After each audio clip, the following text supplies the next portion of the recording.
Les troisième E, donc correction de la deuxième série d'exercices de la semaine 6 de confinement, en deux parties. D'abord celle qui concerne les coordonnées géographiques, et puis après celle qui concerne le brevet de l'an dernier. Alors, c'est vrai que c'est pas pratique de travailler sur Internet. Dès la semaine prochaine, on réaborde un chapitre qui est dans votre livre, donc ça sera beaucoup plus facile pour travailler pour vous. Alors, on corrige d'abord le numéro 4 qui permet de revoir les conversions entre les unités décimales et les unités secondes-minutes, enfin plutôt minutes-secondes. Alors, c'est exactement le même principe que pour les heures. 1 degré, on va le partager en 60 minutes et chaque minute sera partagée en 60 secondes.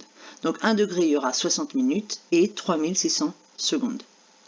Est-ce que c'est bien proportionnel? Si on prend 2 degrés, on aura le double de minutes. Donc, on va pouvoir utiliser des produits en croix.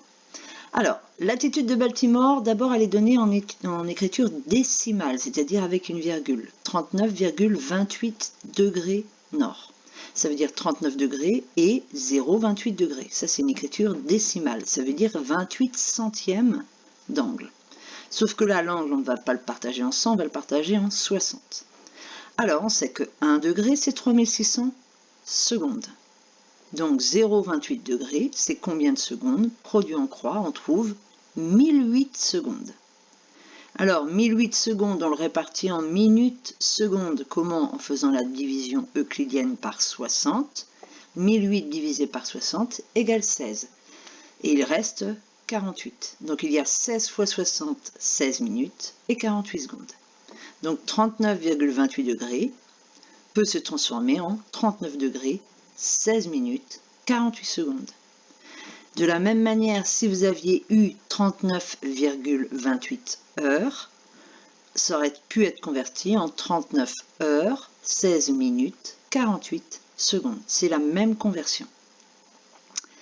Alors ensuite, la longitude de Baltimore, 76,60 degrés ouest. Alors c'est les 0,60 qu'on veut convertir en minutes secondes. Toujours la même chose, 1 degré, 3600 secondes. 0,60 degrés produit en croix. On obtient 2160 secondes qui sont exactement égales à 36 minutes. Puisque la division euclidienne tombe juste, il n'y a pas de reste. Donc 76,60 degrés égale 76 degrés, 36 minutes. Ensuite, la même chose mais dans l'autre sens. Alors cette fois-ci on a les degrés, minutes, secondes et on voudrait passer en écriture décimale. Alors je vous rappelle, toujours essayer de passer par les plus petites unités. 20 minutes, 24 secondes, ça fait 20 fois 60 plus 24, 1224 secondes. On a toujours 1 degré pour 3600 secondes. Pour 1224 secondes, combien de degrés? Produit en croix, 0,34. Donc 2 degrés, 20 minutes 24 secondes, c'est pareil que 2,34 degrés. Pour le nord, la même chose. Et puis on obtient là 3013 secondes pour 50 minutes 13 secondes.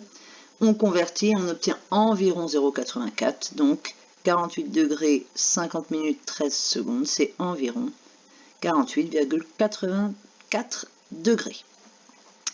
Dernière question de cet exercice, trouver les coordonnées du point en face de Paris. Alors, Paris, d'abord la latitude. Alors, la latitude, c'est l'angle formé avec le zéro de l'équateur. Paris est au-dessus de 48 degrés et des poussières. Donc, en face, ça sera en dessous de la même mesure, 48 degrés et des poussières. Donc, il y a juste à changer la lettre. Dans un cas, c'était vers le nord. Dans l'autre cas, c'est vers le sud. Un peu plus compliqué pour la longitude, puisque là, Paris se décale vers l'est de 2 degrés. Le point en face se décale de 2 degrés à partir du 180 degrés.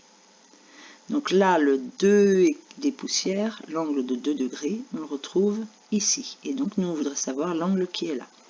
Alors, là, c'est comme pour les heures et les minutes, allez-y unité par unité. Bon, d'abord, pour Paris, pour passer de 0 à 2 degrés 20 minutes 24 secondes, d'abord, on ajoute 2 degrés. Donc, dans l'autre sens, 180, on va lui enlever 2 degrés. Ça fait 178 degrés. Ensuite, on ajoute 20 minutes. Là, on enlève 20 minutes. Donc, on n'a plus 178 degrés, on n'en a plus que 167 degrés et 40 minutes. Je vous rappelle qu'il y a 60 minutes dans une heure. Ensuite, dernière chose, il nous faut rajouter 24 secondes. Donc là, il faut enlever 24 secondes. Donc, on n'a plus 40 minutes, on n'a plus que 39 minutes et 36 secondes.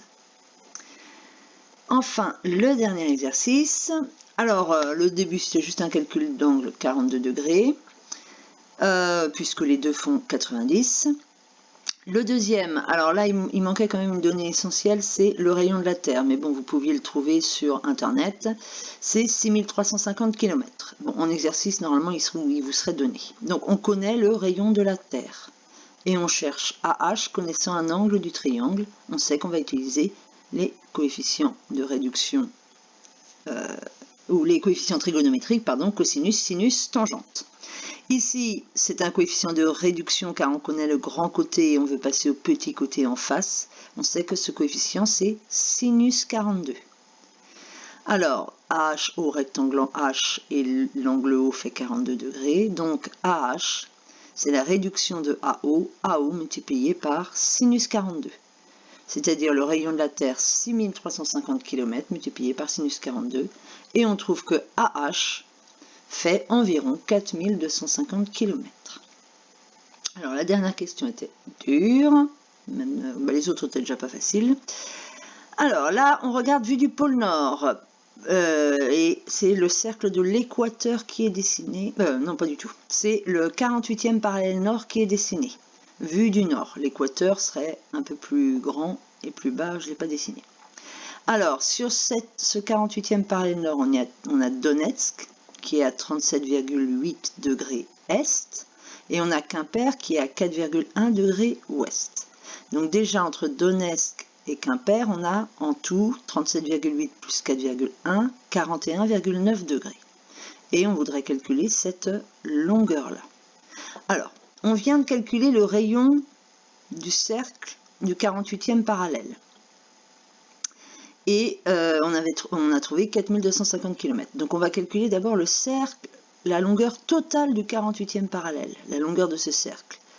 La formule, c'est 2 multiplié par pi multiplié par le rayon. Et on obtient environ 26 704 km. Alors, 26 704 km, c'est le tour complet. Et ça correspond à quel angle au centre? Ça correspond à un angle de 360 degrés. Donc, quand on fait les 360 degrés, on parcourt 26 704 km. Que se passe-t-il si on ne parcourt que 41,9 degrés? Et bien dans ce cas-là, on fait le produit en croix et on trouve 3108 km. Donc, il y a 3108 km entre Quimper et Donetsk.